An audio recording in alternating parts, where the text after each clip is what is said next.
მთავარი ჩავარდნა, უმთავრესი ჩავარდნა, რომელიც ჩანს საქართველოს მოქალაქის ყოველდღიურობაში, ეს არის მისი ყოველდღიური ცხოვრება. ეს არის ის, რომ თბილისში ტრანსპორტით გასდა ადამიანები 2-3 საათს დღეში მინიმუმ ატარებენ ტრანსპორტში იმის მაგივრად, რომ იყვნენ ეკონომიკურად ეფექტური. ეს არის ის, რომ მარტიდან ხვალიდან გაუძვირდება პური. საქართველოს ყველა მოქალაქის გაუძვირდება პური. ის, რომ საქართველოს საშუალო მოქალაქი ელემენტარულად ვეღარ ჭამს, რძე იქნება ის თუ ზეც. იმიტომ 15-16%-ით არის გაძვირებული სურსათი. აი აქ არის, სადაც ჩვენ ქართულ ოცნებას უნდა მოვთხოვოთ პასუხი.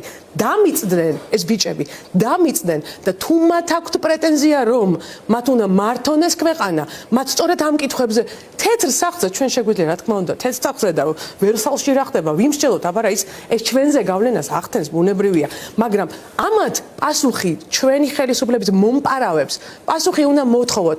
რატომ არის ქვეყანაში ესეთი სიტუაცია ნარკოტიკებთან დაკავშირებით? რატო არის ესეთი სიტუაცია სუიციდთან დაკავშირებით? დღე არ გავა ვიღაცამ თვითკოვებით არ დაასრულოს ცხოვრება. ეს რა კაი ცხოვრებით გამომდინარეობს?